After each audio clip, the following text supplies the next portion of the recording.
Кыргызстанда рак илдети жылына 6000ден ашуун кишиден аныкталат. Бирок бейтаптардын саны өсүүдө деп айтууга болбойт. Анткени ондогон жылдар мурунда ушундай көрсөткүч эле. Калктын санынын көбөйүшүн эске алганда өзгөрүш дээрлик байкалбайт. Эгерде белгисиз симптомдор болуп башка врачтар диагноз кое албайса, биринчи онколог өзүнүн оорусун жок деп жокко чыгарыш керек да.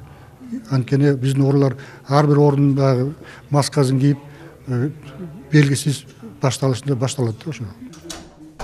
Учурда улуттук онкология жана гематология борборунда ракка чалдыккан 35 миңден ашык адам каттоодо турат. Алардын көпчүлүгү 3-4 баскычта кайрылгандар. Илдеттин алгачкы белгилери байкалбайт, бирок оорутпаса оорунун жоктугун билдирбейт. Дайыма текшерүүдөн өтүп, дарттын алдын алуу зарыл. Бул улуттук онкология жана гематология борборунун базасында илимий изилдөө институтун түзүшүбүз керек. Ошондо биз бүт морфологиялык, гистоиммунохимиялык, керек болсо генетикалык анализдерди ушул жерде жүргүзүп, анан ошол оорулуулардын дарылоонусуна диагнозун тактоого эрте мүмкүнчүлүк түзүп, эрте болмок. Өлкөдө онкологдордун жетишсиздиги чоңкөйгөй. Аймактарда адис дээрлик жок десе да болот. Ошол эле таласта бир дагы онколог жок. Национальная программа скрининг кылыш элекпиз. Рак молочной железаларда бүт региондорго маммографияларды коюш элекпиз. Рак шейки матки, колоректальный барын региондордо скрининг кылып, ошолорду эрте биринчи стадияда же эрте профилактика кылсак, жанакындай тяжелый больнойлор азыраак болот.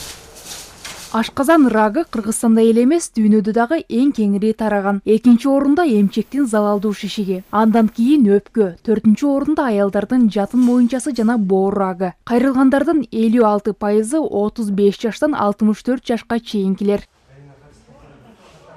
Оору эрте баскычта аныкталган учурда эффективдүү дарылоого жана толук айыгып кетүүгө мүмкүн болот. Өзгөлтүксүз алдын алуучу текшерүүлөр ракты өз учурунда аныктоого жардам берет. Сергек жашоо мүнөзү илдеттин өнүгүү тобокелчилигин азайтат. Эрте аныктоо өмүрдү сактайт. Бермети Шоңкулова, Элдер Анарбеков, ЛТР, Бишкек.